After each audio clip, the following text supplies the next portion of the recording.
Good morning friends. स्वागत है दोस्तों आप सभी का आपके अपने YouTube channel technical with engineer साहब में। तो दोस्तों मैं लेकर आया हूँ आप सभी के लिए आपकी जो शॉर्ट नोट्स की सीरीज चल रही थी उसका पांचवा सब्जेक्ट, जिसमें देखो पांचवें सब्जेक्ट में है वाटर रिसोर्स इंजीनियरिंग। तो जो आपके वाटर रिसोर्स इंजीनियरिंग है उसका वेटेज आपके राजस्थान जेई और एसएस जेई में 4 से 6 नंबर का रहता है। तो अपना टारगेट यही रहेगा इस वीडियो का कि जो 5 नंबर जो है वो अपने 5 पेज में कंप्लीट किया जाए। मतलब इन 5 पेज की सहायता से आप आसानी से अटेम्प्ट कर सकते हो और जो 5 नंबर उनको ऑब्टेन कर सकते हो। तो दोस्तों इसमें जो अपन टॉपिक कवर करने वाले हैं वो है वाटर रिक्वायरमेंट क्या है क्रॉप्स की, कैनेडी और लेसी थ्योरी कौन सी है जिन्होंने उन्हें कैनाल डिजाइन के लिए दी थी। उसके बाद में डेम्स और रिवर ट्रेनिंग की बात करेंगे, डाइवर्जन हेडवर्स की बात करेंगे। तो उसके बाद में देखो इरिगेशन की स्टार्ट करते हैं अपन। तो इरिगेशन होता क्या है? इरिगेशन होता है आपका आर्टिफिशियल एक मेथड होता है जिसके थ्रू अपन क्रॉप को क्या करते हैं, वाटर सप्लाईज करते हैं। तो ये आर्टिफिशियल मेथड क्या कहलाता है? इरिगेशन कहलाता है। देखो इरिगेशन की ज़रूरत क्यों पड़ी, इरिगेशन के क्या एडवांटेज है, क्या डिसएडवांटेज है, यहाँ से भी ऑब्जेक्टिव क्वेश्चन बनने के चांसेस है। तो देखो यहाँ से अपन बात करेंगे इरिगेशन की नेसेसिटी। तो नेसेसिटी वहाँ पड़ी जहाँ पे अपन को क्या हुआ कि क्रॉप की यील्डिंग बढ़ानी थी। जैसे मान लो कहीं से बरसात कम आ रही है तो आप अपने आर्टिफिशियल मेथड्स के थ्रू क्या वहाँ पे वाटर सप्लाई कर दो। तो उस वाटर सप्लाई से क्या होगा, आपकी इरिगेशन क्या होगी, इंक्रीज होगी। आपकी जो इरिगेशन जो क्रॉप की जो यील्डिंग है वो इंक्रीज कर जाएगी, वो भी एक लिमिट तक। उसके बाद में बात करते हैं अपन एडवांटेज और डिसएडवांटेज की, है ना। तो जो एडवांटेज तो आपको समझ में आया कि क्रॉप की यील्डिंग होगी जो इंक्रीज हो जाएगी। उसके बाद में जो मिक्स क्रॉपिंग है वो एलिमिनेट होगी। मिक्स क्रॉप एलिमिनेशन का मतलब क्या हुआ, जैसे आपने कोई बाजरा बोया उसी में गंवार डाल दिया बीच बीच में, उसी में मूंग डाल दिए, तो क्या हो गई, मिक्स हो गई। तो उसको एलिमिनेट करते हुए अपन क्या करेंगे, वहाँ पे इरिगेशन करके एक ही फसल बोएंगे। मिक्स क्रॉपिंग बोते क्यों? क्योंकि पानी की जहाँ पे कमी होती है वहाँ पे मिक्स क्रॉपिंग की जाती है, तो उसको एलिमिनेट करने के लिए अपन इरिगेशन करेंगे। उसके अलावा अगर अडिक्वेट या इनसफिशियंट बोल दो या फिर बोल दो कि अनइवन अगर रेनफॉल हो रहा है, कहीं पे कम बारिश कहीं पे ज़्यादा हो रही है, तो उसको सबको एलिमिनेशन करने के लिए या उन चीज़ों को हटाने के लिए क्या करेंगे अपन, इरिगेशन करेंगे। उसके बाद डिसएडवांटेज भी होते हैं इसके। तो डिसएडवांटेज में ये है कि आपने इरिगेशन की मान लो तो उसकी वजह से क्या हो जाती है, वाटर लॉगिंग हो जाती है। वाटर लॉगिंग के अलावा देखो परकोलेशन हो जाता है आपका फर्टिलाइजर्स का परकोलेशन का मतलब क्या हुआ, जैसे आपने कोई केमिकल डाले, कोई पेस्टिसाइड्स डाले, तो वो पेस्टिसाइड क्या करेंगे, जैसे आप वाटर सप्लाई करोगे तो वाटर सप्लाई करते ही वो क्या हो जाएंगे, पेस्टिसाइड नीचे ग्राउंड वाटर में परकोलेट हो जाएंगे।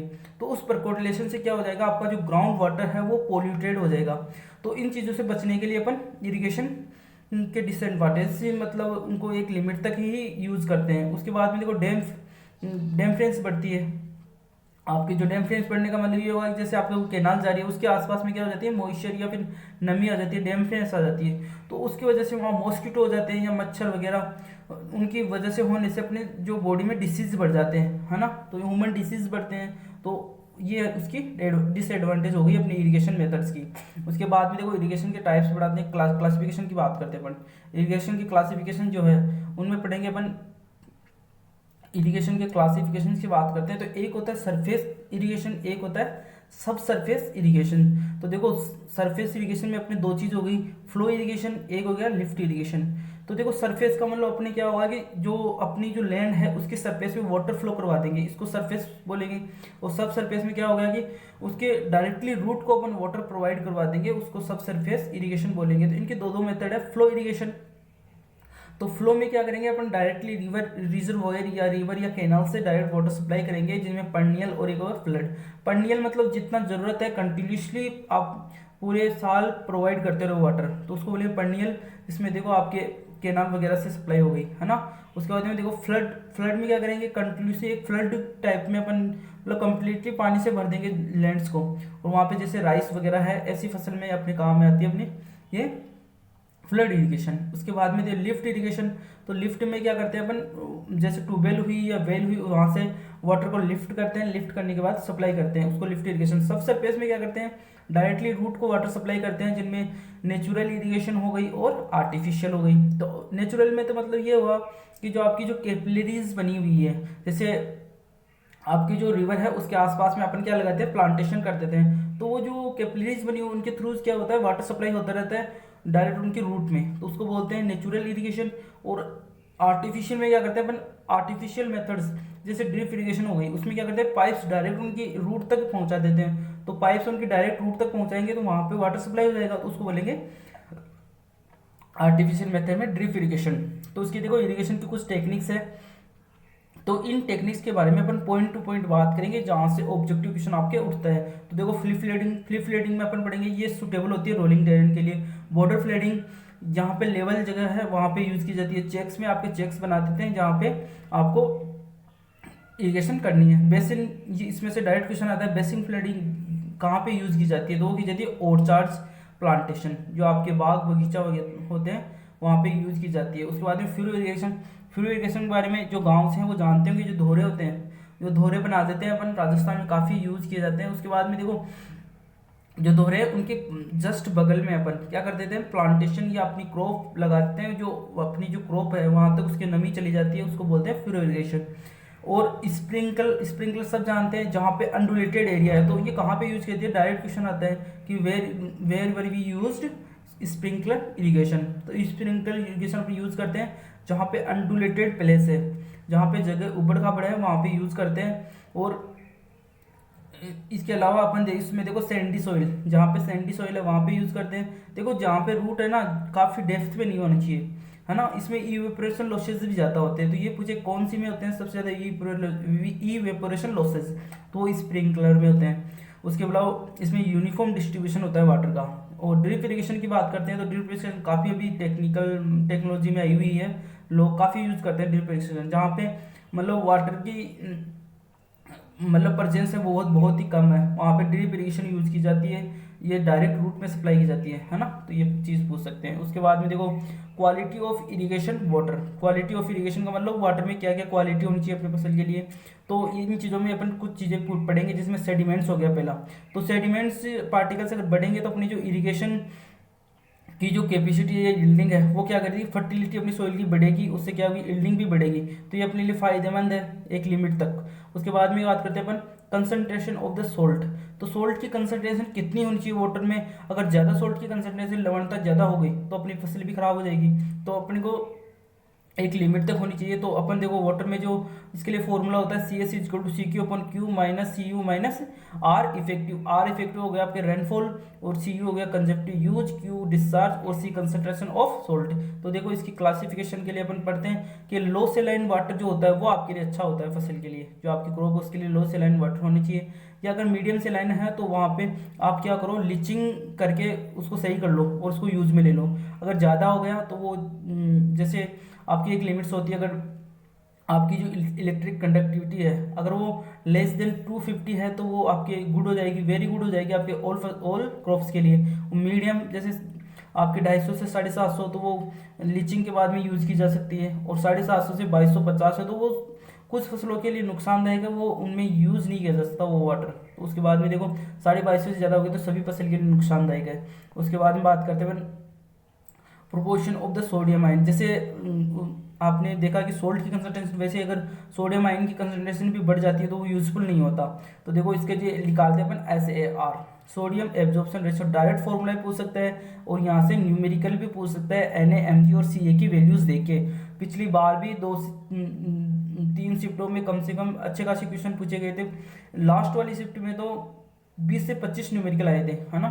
तो उसके बाद में देखो सोडियम वाटर की बात करते हैं, तो जो अगर लो सोडियम वाटर है तो उसकी जो सार की वैल्यू होगी SAR की वो होगी 0 से 10, तो वो आपके लिए गुड होगा। उसके बाद मीडियम, तो वहाँ पे लीचिंग रिक्वायरमेंट होगी 10 से 18, उसके बाद 18 से 26 और 26 से ज़्यादा। तो 26 से ज़्यादा अगर वो है तो वहाँ पे आपको वाटर यूज़ नहीं करना किसी भी क्रॉप के लिए। उसके बाद ये classification of the soil water, जैसे आपने इरिगेशन की, अब वो वाटर जो है वो आपके फील्ड में पेंटेड हुआ, है ना, तो वो सोइल में चला गया। उसको सोइल में जाने के बाद 3 तरह से क्लासीफाई किया जाता है। पहला है ग्रेविटी वाटर, जो कि ग्रेविटी के थ्रू ड्रेन हो गया आपके ग्राउंड वाटर में। दूसरा है कैपिलरी वाटर, जो आपकी जो सोइल है उसने ग्रेविटी के अगेंस्ट वाटर को रोक लिया, अपने रूट जोन में रोक लिया, उसको बोलते हैं कैपिलरी वाटर।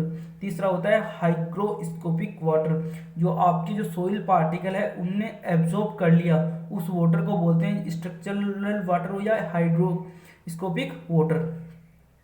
अब देखो इसमें जो आपके सरप्लस वाटर हो गया, ग्रेविटी वाटर जो चला गया वो सरप्लस वाटर हो गया।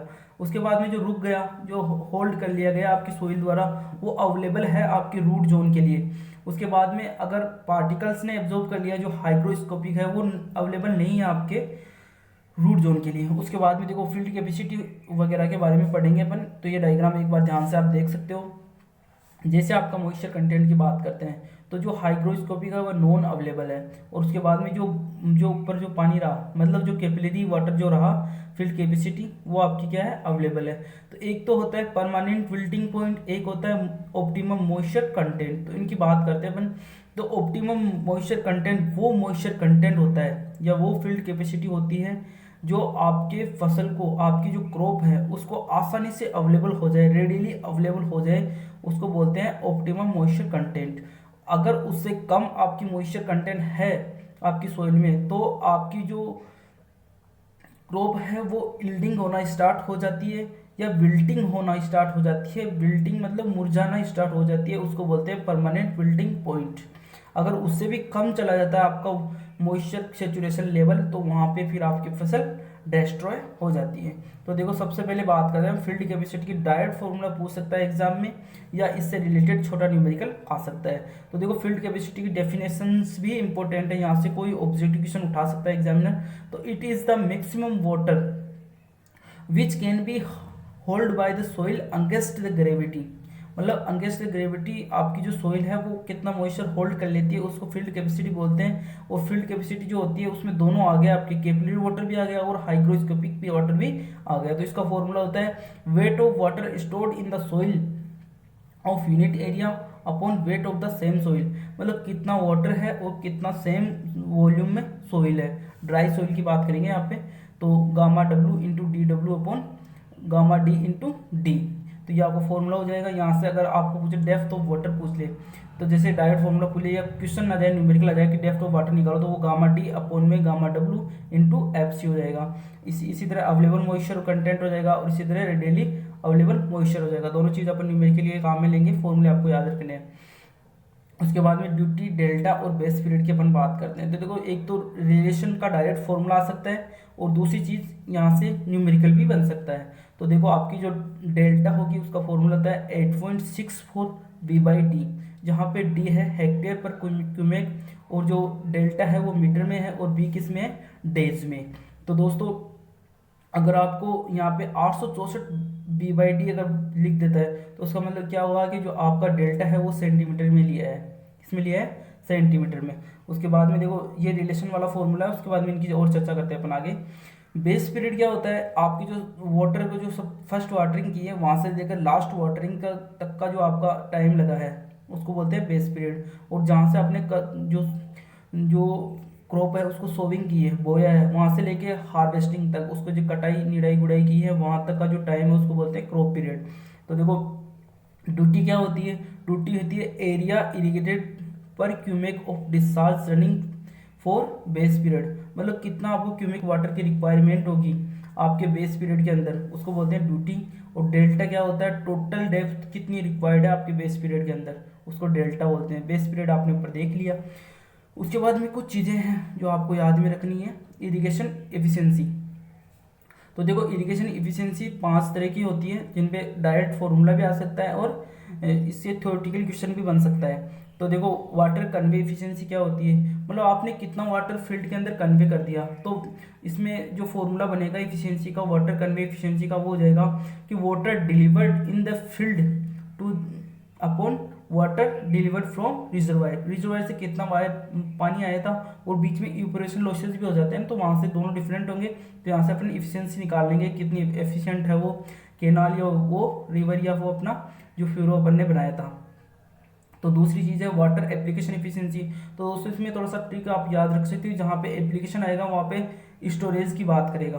तो कितना वाटर स्टोर्ड हुआ अपॉन वाटर कितना फील्ड में डिलीवर्ड किया गया था, ये हो जाएगा वाटर एप्लीकेशन एफिशिएंसी। उसके बाद में बात करते हैं वाटर यूज एफिशिएंसी। यूज में क्या आ जाएगा, क्योंकि आपका वाटर है कितना कंजप्टिवली यूज किया गया है अपॉन वाटर कितना फील्ड में सप्लाई किया गया है। और वाटर स्टोरेज में क्या आ जाएगा, एक्चुअल वाटर कितना स्टोर्ड हुआ आपके रूट जोन में और उसको कितनी नीड थी, उनकी जो रेशियो होगा वो हो जाएगा वाटर स्टोरेज एफिशिएंसी। उसके बाद बात करते हैं water distribution efficiency. Direct formula भी पूछ सकता है, तो ये हो जाएगा water distribution efficiency is equal to 1 - y/d/100। तो y क्या है यहाँ पे, आपकी जो एवरेज स्ट्रेस है of the depth of water stored, कितनी डेप्थ तक वाटर है उसका डेविएशन है, स्ट्रेस नहीं है, क्या है, डेविएशन। तो आपकी जो जो डेप्थ है उनका एवरेज डेविएशन है ये। उसके बाद में डी क्या है, डेप्थ है, आपकी एवरेज डेप्थ है कंप्लीटली जो वाटर सप्लाई किया था आपने। उसके बाद में इरिगेशन रिक्वायरमेंट्स, तो यहाँ से भी देखो डायरेक्ट पूछता है एग्जाम में, क्वेश्चन भी पूछता है और न्यूमेरिकल भी पूछ देता है, फॉर्मूला भी पूछता है। तो उसके बाद में वो कंजेप्टिव यूज, जो आपकी कंजेप्टिव रिक्वायरमेंट क्या है इरिगेशन की, CIR। तो देखो यहाँ से मैं आपको एक ट्रिक बताऊंगा, उसको आपको याद रखना है। ऐसे याद रखना कि जैसे कोई कोई लेडीज़ है वो पानी लेने जा रही है, तो देखो पानी पे क्या होता है, सबसे पहले क्या करती है, अब उसका जो पानी का घड़ा होता है उसको सिर पे रखती है। तो देखो सिर पे क्या करेगी, निर, निर मतलब पानी, निर मतलब पानी, पानी रखेगी। उसके बाद में क्या करेगी, वो घूमते घूमते आएगी, तो क्या करेगी, फिरेगी। तो फिर उसके बाद में क्या कर देगी, जब फिरेगी तो क्या हो जाएगा, घड़ा क्या हो जाएगा, गिर, तो वहां से गिर जाएगा। तो इस तरह से याद रख सकते हो, एक्चुअली जिसको पसंद है वो याद रख सकते हैं। तो देखो सबसे पहले सिर पे रखेगी, फिर नीर लेके आएगी, फिर फिरेगी, फिर गिरेगी। तो यहाँ से ये आपकी रिक्वायरमेंट्स आ जाएगी, कंजेप्टिव इरिगेशन रिक्वायरमेंट्स, जो हो जाएगी Cu - P इफेक्टिव क्या है, रेनफॉल। उसके बाद में बात करते हैं अपन नेट इरिगेशन रिक्वायरमेंट, तो होती है सिर प्लस लीचिंग रिक्वायरमेंट। तो देखो कंप्लीटली कंजप्टिव यूज के लिए तो आपने क्या, जो रेनफॉल होता है उसको हटा दिया, तो उसके बाद में जो रिक्वायरमेंट पड़ी वो हो गई। अगर नेट निकालनी है तो आपको, जैसे आपकी सैलिनिटी ज़्यादा है तो वहाँ लीचिंग करनी पड़ेगी। लीचिंग क्या होता है, वाटर मिक्स करते हैं उसको वापस से हटा देते हैं, उसको बोलते हैं लीचिंग। तो वहाँ से आपके सोल्ट वगैरह हट जाते हैं, तो वो हो जाती है आपकी लीचिंग रिक्वायरमेंट। तो ये प्लस कर देंगे तो नेट आ जाएगी। उसके बाद में देखो फिर FIR, फील्ड इरिगेशन रिक्वायरमेंट, वो होती है आपको पहले नीटा ए याद रखना है, फिर सी, ABCD में ए पहले आता है ना, तो पहले ए आएगा फिर उसके बाद में सी आएगा, तो आ जाएगा फिर NIR upon efficiency of application, तो ये आ जाएगी। उसके बाद में गिर में आ जाएगा फिर अपॉन NC, नीटा सी। उसके बाद में देखो अपने केनाल डिज़ाइन में कुछ चीज़ें पढ़ने वाले हैं जो काफ़ी इंपॉर्टेंट हैं, यहाँ से काफ़ी क्वेश्चन बनते हैं। और मोस्टली आपके कन्वेंशनल देख लो, चाहे आपका ऑब्जेक्टिव देखो, यहाँ से क्वेश्चन आना ही आना है। इरिगेशन से एक क्वेश्चन यहाँ से पक्का बनता है। तो उसके बाद में बात करेंगे, दो अलग अलग इंजीनियर्स थे, उन्होंने अलग अलग थ्योरीज दी थी। पहले आया था केनेडी, जहाँ पंजाब में वर्क करता था, तो पंजाब की PWD में वर्क करता था। उसने देखो कुछ थ्योरी दी थी, है ना, डिज़ाइन के लिए। तो उसने कुछ एजम्पन्स मानी थी और कुछ उसकी एजम्पन्स में मिस्टेक थी, और उसने कुछ चीज़ें अटेम्प्ट नहीं कर पाया था, जो बाद में सुधार किया था लेसी ने। तो देखो केनेडी की बात करते हैं, इनमें डिफरेंस से रिलेटेड क्वेश्चन आ सकता है। तो जो केनेडी था उसने ट्रेपेजोइडल सेक्शन माना था, जबकि लेसी ने कौन सा सेक्शन माना था, सेमी इलिप्टिकल चैनल। जबकि ये फुलफिल नहीं होता, ये इसकी भी लिमिटेशन है, या इसकी भी जो अपन बोल सकते हैं कि यहाँ पे इसकी डिसएडवांटेज है लेसी की, कि उसने सेमी इलिप्टिकल माना था, जो कि फुलफिल नहीं करता इसकी खुद के इक्वेशंस को, है ना। तो यहाँ से उसके बाद में बात करें एप्लीकेशन फॉर एलिवियल चैनल, जो केनेडी था उसने एप्लीकेशन किया था कि वो उसकी जो इक्वेशन वगैरह थी वो एप्लीकेबल थी एलुवियल चैनल पे, जबकि जो लेसी थी वो एलुवियल हो चाहे कैनाल हो चाहे रिवर, सबके लिए एप्लीकेबल था। सिल्ट उन कैनेडी ने माना था कि जो सिल्ट जो जनरेट होती है, एडिस जिसको बोलता है, वो भंवर जो जनरेट होते हैं, जहाँ से आपके जो जो सोइल या सेडिमेंट्स है वो क्या सस्पेंशन में मतलब तरे हुए रहते हैं, बैठते नहीं है, सिल्टिंग नहीं होती है, या एग्रेडिंग या सिल्टिंग स्कोरिंग वगैरह नहीं होती है। तो वो जो सस्पेंशन है वो एडिस की वजह से होता है, और वो जो एडिस है वो बॉटम से जनरेट होता है, ये कहना था आपकी केनेडी साहब का। उसके बाद में लेसिस ने कहा कि नहीं, आपके बॉटम से होते हैं, उसके अलावा जो साइड स्लोप होती है वहाँ से भी आपके एडिस जनरेट होते हैं। तो ये लेसिस ने कहा था, तो दोनों में डिफरेंस हो गया। उसके बाद में कुछ इक्वेशंस दी थी लेसी ने, बाकी जो कैनेडी है उसने खुद की इक्वेशंस नहीं दी है वेलोसिटी वगैरह के, उसने डायरेक्टली यूज़ किया था चेजिस वगैरह के। तो उसके बाद में देखो इसने कुटर्स यूज़ किया था, इसने खुद के दिए थे। और ये जो कैनेडी वाला है वो ट्रायल और एरर प्रोसेस है। इसमें होता क्या है कि अपन जो आपकी जो डिस्चार्ज होता है उसके बेस पे डेप्थ मानते हैं, अगर फिर वेलोसिटी उसकी इक्वल वेलोसिटी नहीं आई तो फिर दिक्कत हो जाएगी, फिर दोबारा करो, है ना। तो ये क्या है, ट्रायल और एरर मेथड है। जबकि आपकी जो लेसी की जो डिज़ाइन है वो डायरेक्ट प्रोसेसर है, डायरेक्ट मेथड से वेलोसिटी लेते हैं, डायरेक्ट फॉर्मूले से, खुद के आउन फॉर्मूले हैं, और उसके बाद में डिज़ाइन करते हैं। तो आपको ट्रायल और एरर का कोई चांसेस नहीं देता। तो देखो इसके फॉर्मूले हैं वो आपको याद रखने हैं। तो यहाँ पे जो वी कैनेडी की बात करेंगे पहले, तो वी जो है, जो वेलोसिटी है वो उसका फॉर्मूला था 0.55 my/0.64।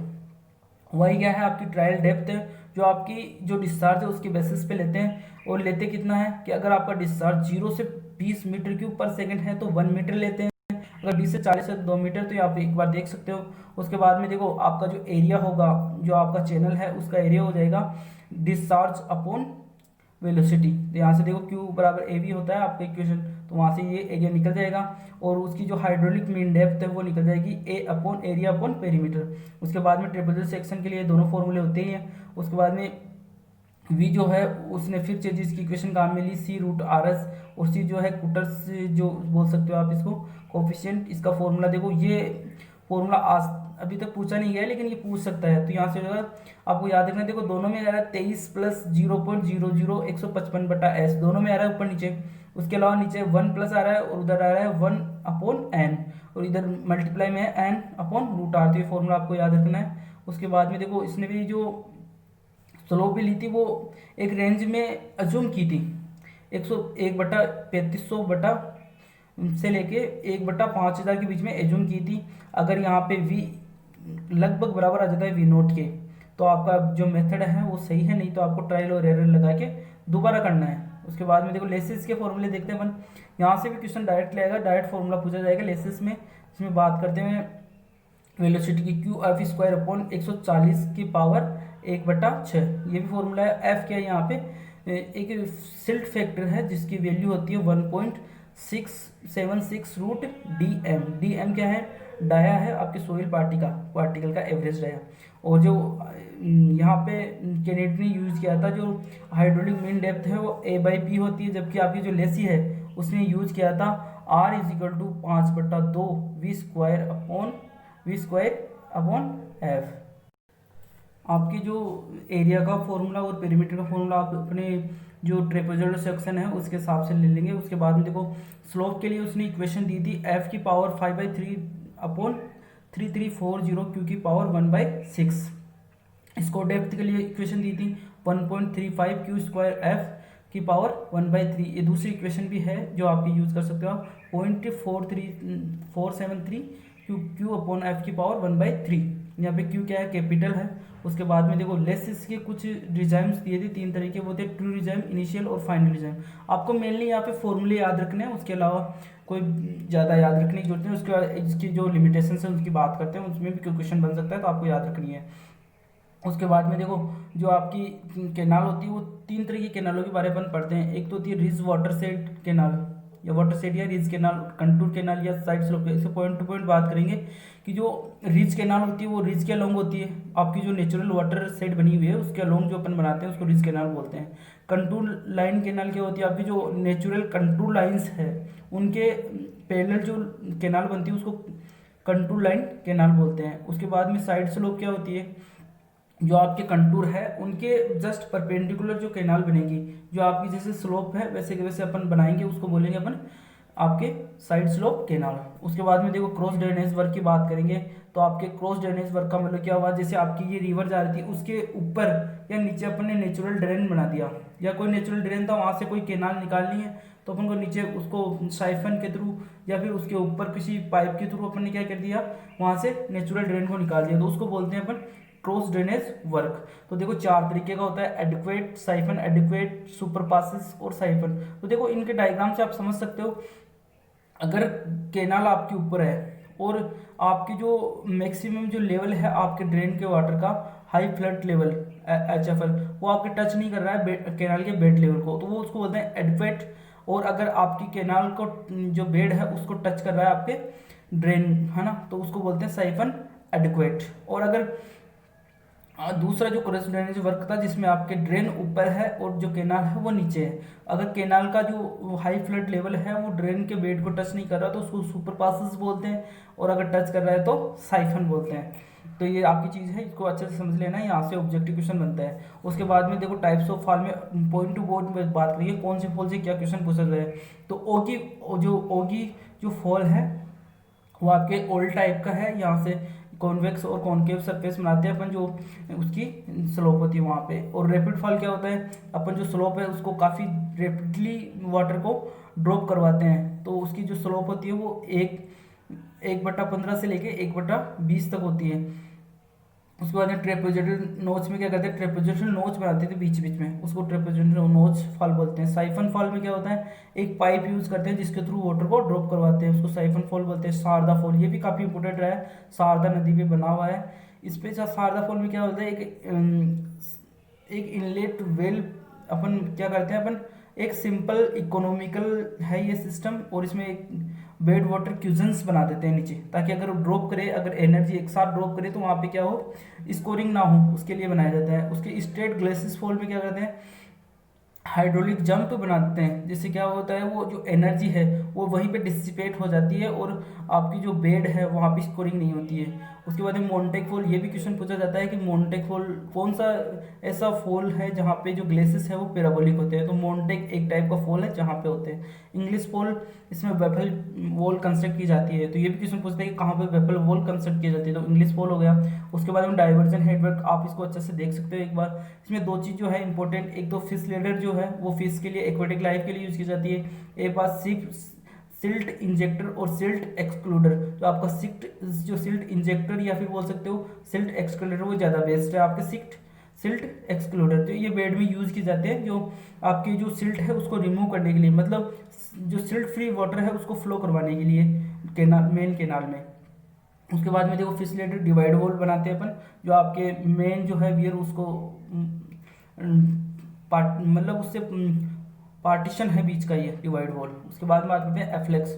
आप जैसे कोई वाटर फ्लो कर रहा था, बीच में आपने कोई डैम बना दिया, तो वहाँ पे क्या होता है, जैसे पानी उससे टकराता है या आगे उसको रेजिस्टेंस मिलता है पानी को, तो वो क्या करता है, पानी इस तरह से आगे उठ जाता है।